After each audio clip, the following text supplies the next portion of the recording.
Hi everybody.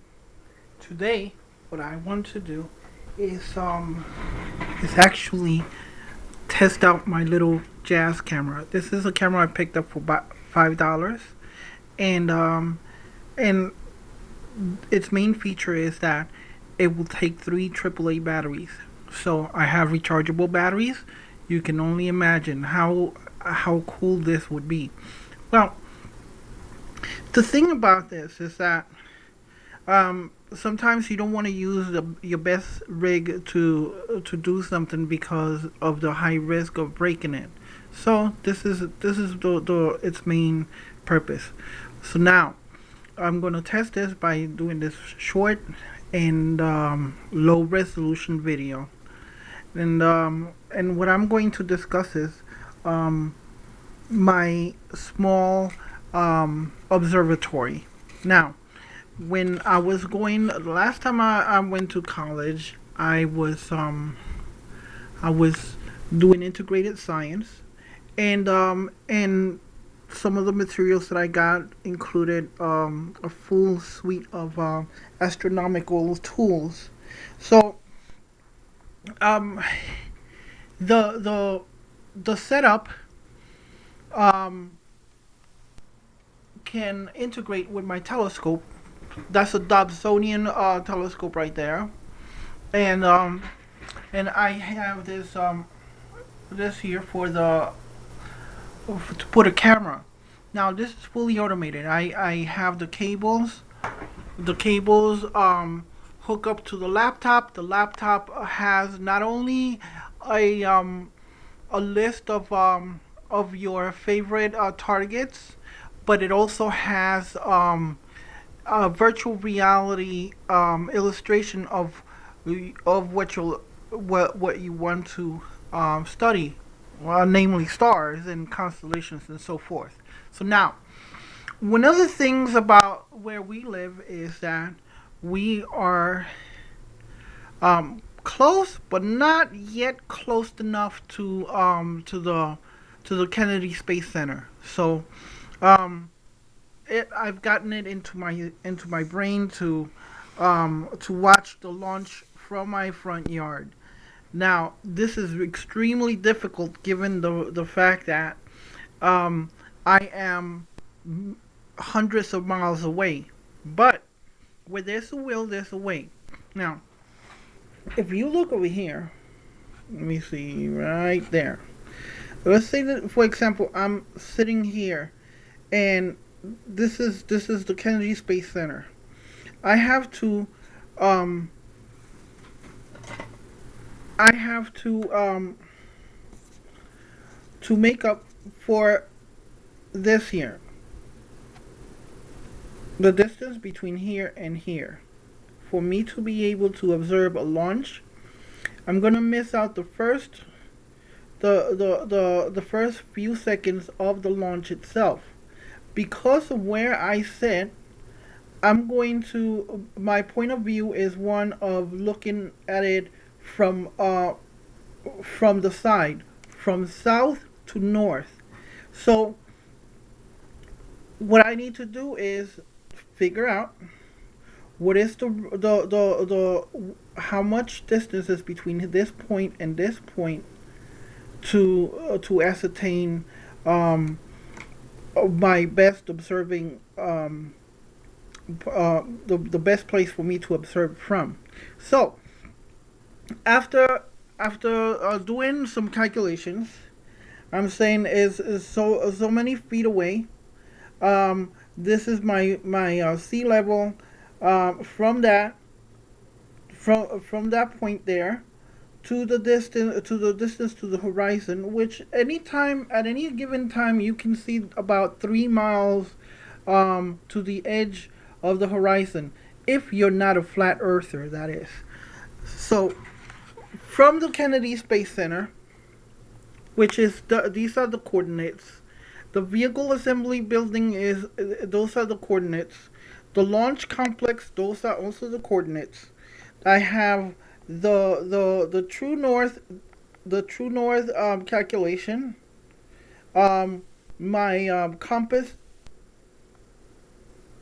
and the ascension, which is 5.72 degrees at those numbers. Drift from the true north. It gave me this, and I know that this is not you probably won't be able to see this, but it gave me this calculation here. So now all I have to do is go to the place that I want to set up my telescope and actually mark this here down. This is going to be my plumb point on the ground. I'm going to calibrate my telescope with these waypoints, which is this is my compass navigation north, and this is 28 degrees from there to the Kennedy Space Center, which is you have the launch facility for most of SpaceX, which is most of the launches right now are being done by them. So now all I have to do is this is I home this here. I plumb it. I set up the telescope. I go there, 28 degrees from the magnetic north, and as you can see, I have everything. So now all I have to do is make another one of these charts and actually put it on the floor, and from there I will calibrate the telescope so that way when I see a launch, and I have actually seen the launches. This is why I am I want to get this technical, because on one of the launches for Hughes, in fact, I was able to see the launch, the rocket go up and stay, because it was a geostationary system. It was it had to go to the equator, so it had a east southeast trajectory. That trajectory took it about, wow, I was able to watch it for about 5 minutes. So yes, you can see launches if you compensate for the ascension, for the um for its coordinates, and this next time, I'm going to actually get it on film with a telescope that has the resolution to give me a pretty nice picture. So now this is what I'm going to do. I'm going to make a plastic weatherproof version of this template, so I can actually put it down on the floor, weigh it down, calibrate the whole thing, and take the telescope, plumb the tripod, so that way the telescope is in tune with that, and then set up my software so I can track it, because this telescope has a motor. It has it can do you can set it up for tracking. So I will be able to, you see, computer control. I went and got all of the cables. The only thing I am missing is the actual set of high definition lenses, which I'm working on. This is something that I built for attaching any instrument that I want to the telescope um, lens, and and now with all of the hardware and software that I have, I'm able to automate this whole process.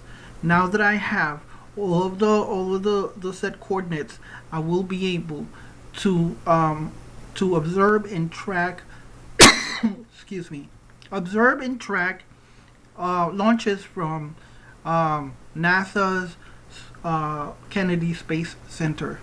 Um, it won't be a point of view like you would find if you were in Cocoa Beach or in Titusville, where NASA has its launch facility. But um, I don't. The problem with the launches is that I would have to make this a really extensive road trip. It's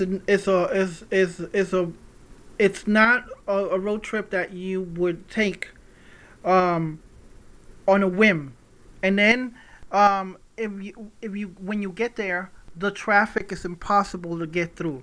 Um, I have actually an invitation plus one to the launch facility, and I have been holding on for it for quite some time because every time there's a launch, there's a possibility, very big possibility that there will be a scrub in the launch. So I don't want to waste my invitation on that, getting there and then finding out that they are scrubbing the launch. It would take several hours of driving on these roads are pretty bad around here. So I don't want to waste my opportunity. So I'll take what I get, and if I can just watch it and track it and record it, I'll be just as happy. There's nothing quite like actually seeing a rocket launch. I witnessed this, and it was a very emotional experience. So with that, let's see if we can catch this on film soon, and I'll post that video. In the meantime, don't forget to subscribe. Don't forget to like. Help us out. We'll keep bringing up as much material as we can. Thank you for watching, and see you next time.